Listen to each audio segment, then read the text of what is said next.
My name is Pawl Newton. I'm department head at the University of Saskatchewan in educational administration in Canada. And today I want to talk to you about educational leadership as I'm conceiving it and some of the thinking and work and research I'm doing around understanding educational leadership.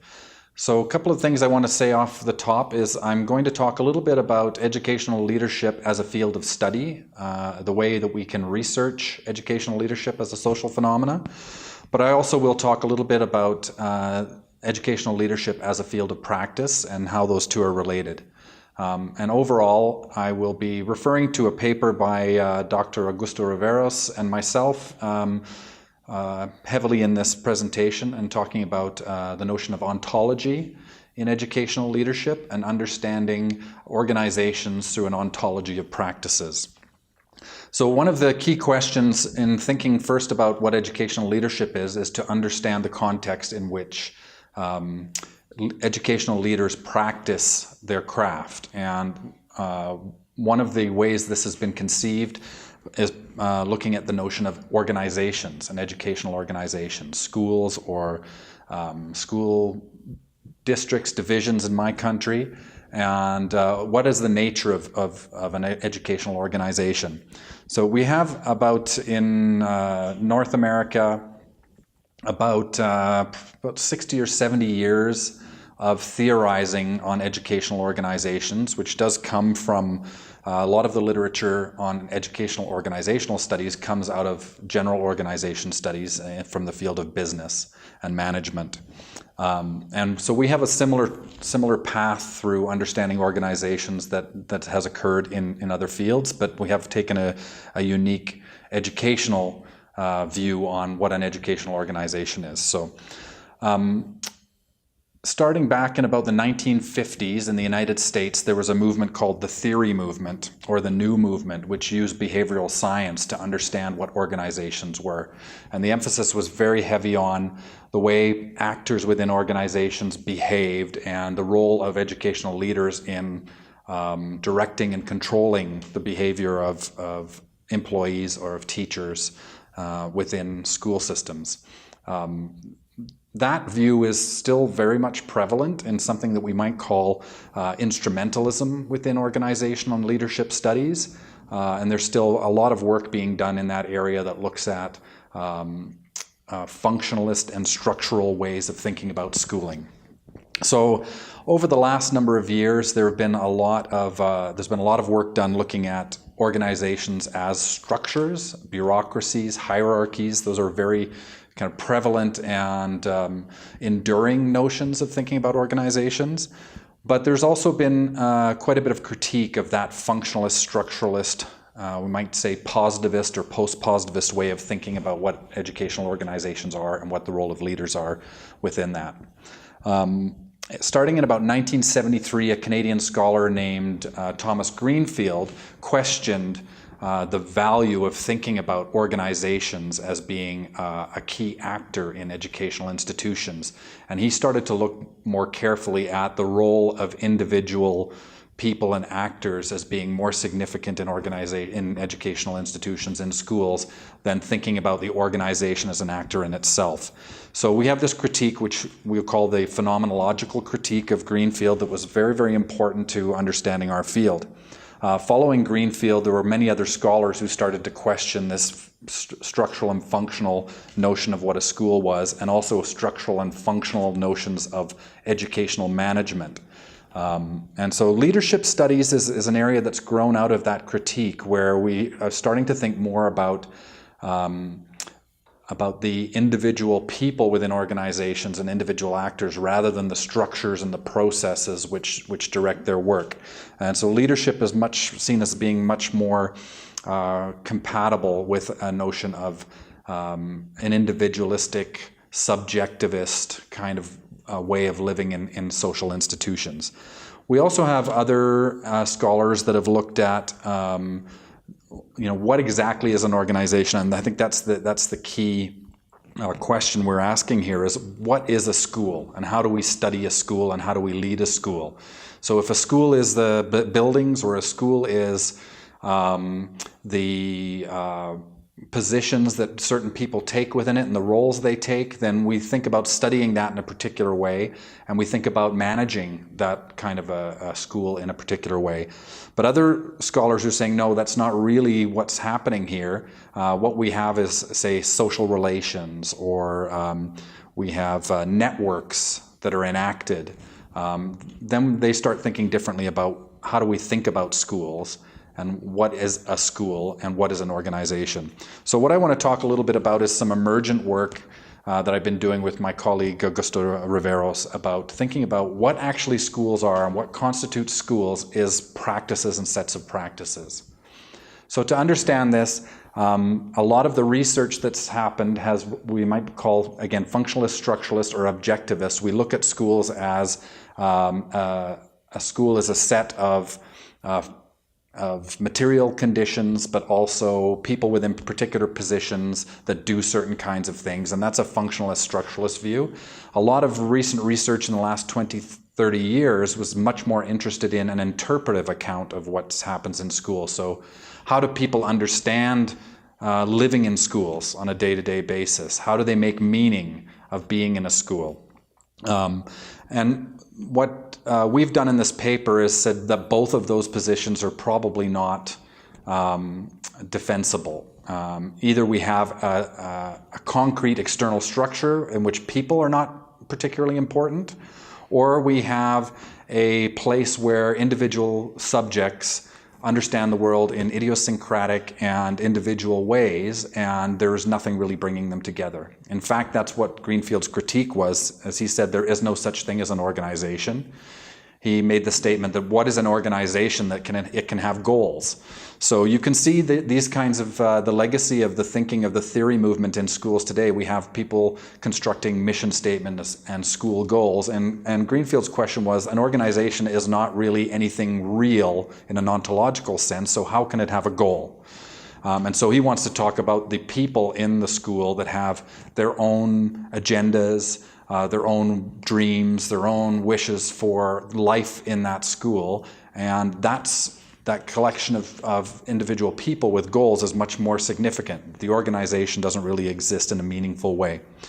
So, as I've said, we then have two problems. One is either the organization is monolithic and operates with blatant disregard for the human beings who occupy it, or in an interpretive account, we have a collection of actors who maybe don't share. We can't be sure that they share any common ground. That they're all individual subjects who are, as Greenfield says, the only way they act in concert is through the exercise of coercive power.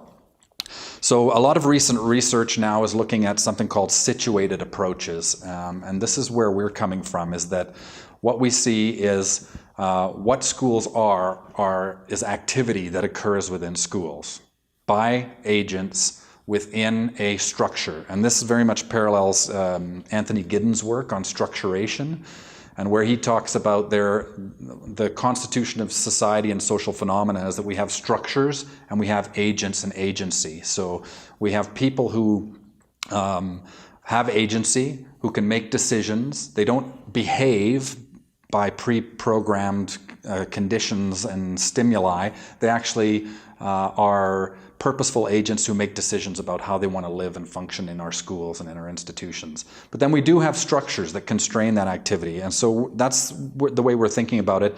And what we're really concerned with is how do you understand agency without getting caught up in only looking at the interior life of your subjects. So, and that's been a lot of educational research is to talk to participants in schools and ask for how they understand or how they interpret, and without really thinking about how does that cohere or make sense with an external reality. So we're interested in what can we examine that makes sense, that we can understand how activity occurs in schools. And the point we make is that we can understand activity and the work of schools through looking at what we call practices. The definition of practices, this is one of the most complicated things in our work to understand, is what constitutes a practice. And I just want to read a definition from Goldkuhl, who talks about practices as a meaningful unit of work. It is considered a meaningful unit since the different parts of the practice function together in meaningful ways, and what is done makes sense to those involved. Okay, so, but practices are also situated within a configuration of other actors and other practices. So anything that is a practice doesn't exist just with one person, because another one part of our thesis is the notion that cognition occurs extended across multiple actors and across a material environment. So that's the heavy theoretical part of that, is how do we understand what goes on in schools as practices. So the implications for the study of the field of educational leadership is, in order to understand what leadership is, we see leadership as special sets of practices that occur within schools. So if we saw leadership in a functional, structural way, we might likely want to see leadership as being associated with a role or a position within a school, the principal or a director or something like that. That would be a way of understanding that's leadership. It is located within a particular person who has a particular role and function within an organization. What we're more interested in is looking at leadership as sets of practices. So leadership is something that exists within a social environment. And this very much parallels James Spillane's work on distributed leadership, that leadership is actually a set of distributed practices that are distributed across not only the actors, not only the people in the school, but is distributed among the material, physical environment as well. And some researchers give the physical environment a lot of agency within schools, and others are less so. So what that means is, if we want to study schools, we are not that interested in the interior life, the internal life of participants. It may be part of the study, but to ask people about their perceptions and understandings, or the meaning they take from their life in a school, might be interesting, but it doesn't tell us anything about whether or not that corresponds with an external reality. So one of the critiques of interpretive research, where we want to get to understand how people think about their organizational social reality, is that sometimes people's perceptions can be wrong. And this, you'll hear right now, I've made a very strong ontological commitment to that there is an external reality, where interpretivists would say that's not necessarily the case. So one of the things we, again, they may be misguided in their perceptions. They might be not willing to face the truth, for example. Or they may not be willing to give a researcher the real story about what's going on. So there's all these kinds of problems with just looking at actors' internal monologues or their thoughts or perceptions. So one of the things we suggest that would help us get closer to kind of an existential reality or an empirical reality of schools is to examine the practices that occur within schools. So looking at what is done, also what people are understanding about why things are done, and in what context they're done, how they're situated within an environment. My colleague, Dr. Riveros, did a study looking at implementation of smartboard technology.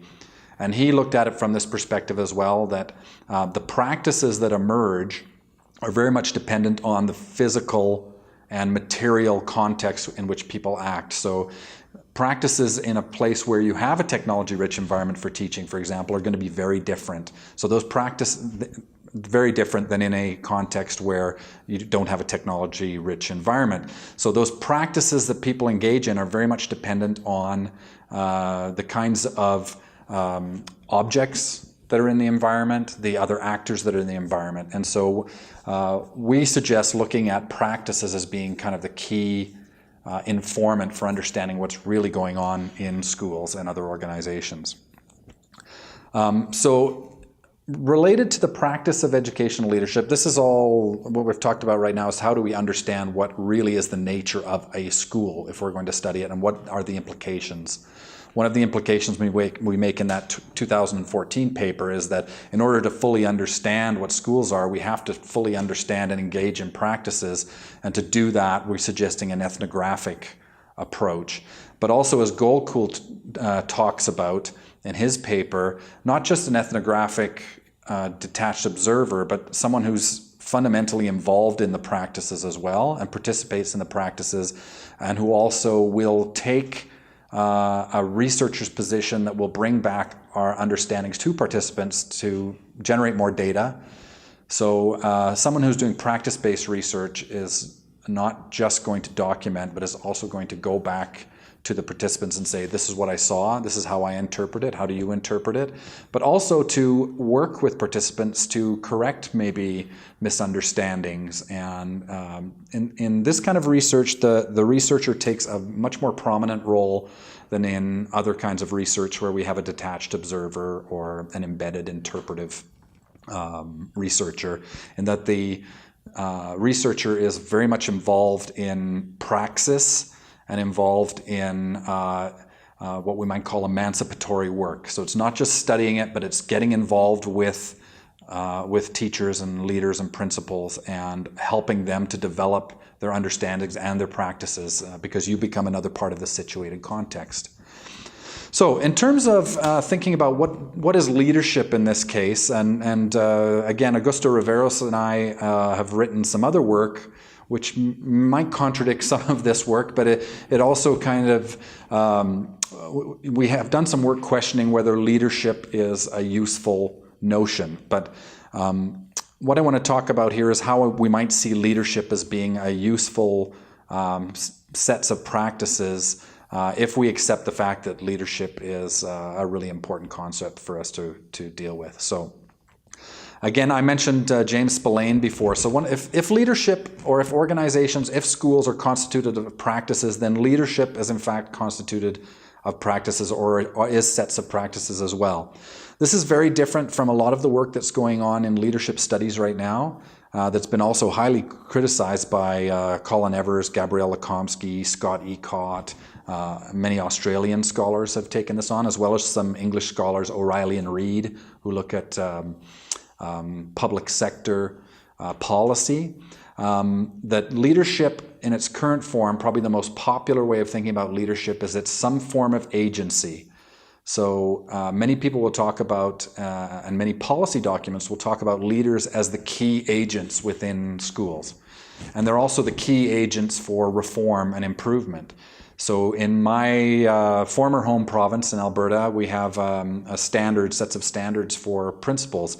And those standards are developed very much with the idea that principals are the key levers or the key actors to enact educational change within schools. We take an opposite view on this in terms of leadership as agency. As I explained before in Giddens' framework, everybody has agency.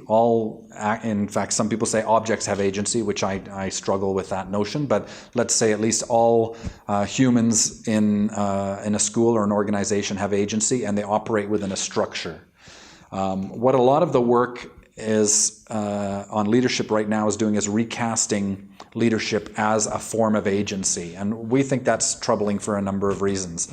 One of the reasons is, in terms of the policy discourses, leadership as agency is positioning leaders as the sole bearers of agency within schools. And what it does is it erases the agency of other actors like teachers. Similar things you see as well with the discourse on teacher leadership, for example, which I've done a little bit of writing on, but is also equally problematic, is that now we have teachers who have agency that we call teacher leaders, but they become teacher leaders because they have been legitimized by the system in some particular way. So teachers who resist teachers who are problematic for their administrators are not considered teacher leaders. They might be called resistors. Teacher leaders are ones who are considered to further the aims of the system. And this is another example how leadership as agency has been constituted in ways that are troubling and problematic. And as well, I think the leader-centric, principle-centric discourses that we see in a lot of policy and in some literature is troubling. And I think it's troubling in that we don't any longer see teachers as being agents with purpose unless they are somehow legitimated by the state or by an institution or a system.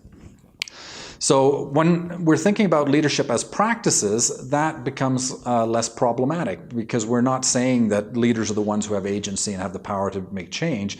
We're saying that leadership is not connected with a particular person, although often people who end up in particular kinds of formal roles are those people who access leadership practices in robust ways, but it's not necessarily always connected with people in formal positions. So leadership, where it does have some power, is that it can explain social functioning and can explain activities that move organizations in particular directions without having to resort to a principle-centric, for example, or director-centric notion of what leadership or what it means to change organizations. So as Spillane talks about, leadership is actually sets of practices that are distributed across a school, for example. So in his study, he went and actually looked at schools and had a typology of what kinds of things he believed were leadership practices and observed how those were enacted in organizational settings.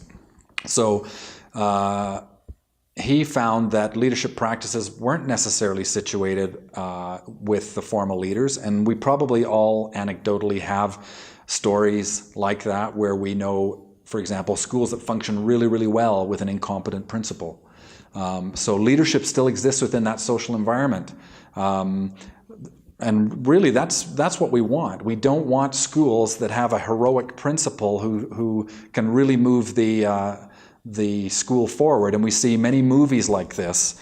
That's the story, right? Stand and Deliver, or a number of these kinds of movies where we have a hero who can solve the problems of the schools and moves them forward. The problem is, when that hero goes, does that mean leadership is now absent from the school, or you have to find another hero to replace them? And do we have enough heroes for all of our schools in Mexico and in Canada?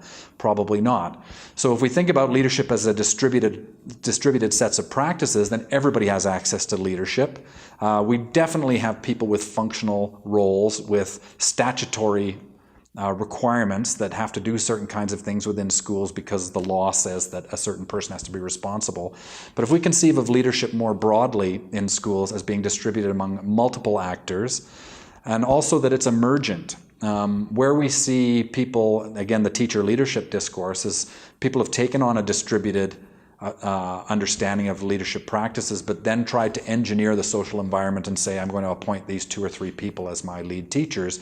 You've now legitimized actors and delegitimized other actors within the school system. So one of the things we need to do is to think about leadership practices in a different way than we have, less hierarchical, less bureaucratic, and distributed across multiple actors. And so as leaders, as formal leaders within schools, our task is to, how do we open up the spaces so that multiple actors can engage in and participate in leadership practices that are distributed across the system? And how do we also then, as a former school principal, I would have been as guilty of this as anybody else, in terms of thinking about who are those people that maybe I don't agree with or don't seem to support my purposes, but how do I open up leadership spaces for them, and open up something that allows them to engage in and enact leadership practices in a robust way, without just picking the people that I think cohere with my worldview and allowing them to access leadership practices. That really is not that much different than delegation that happens within kind of a structural, functional understanding. So this is the big challenge for school leaders, is to relinquish power, to create environments in which many people have access to engage in leadership practices, and I don't have a prescription for how that happens. I think for me, as an administrator myself, it's a mindset, and it's also when I'm in a formal position as I am now, it's to think about how what my activity is within the unit that I'm managing, and thinking about when am I trying to reassert or trying to marginalize other actors from using their agency to engage in leadership practices in a robust way. So, I mean, that's the message I would have in terms of a semi-practical message is to really think about, as those of us who are in formal leadership positions, how do we enable or constrain that space? Do we become a structural element that constrains people's agency within the organization, or can we practice our own form of leadership in a way that enables others to engage in those practices?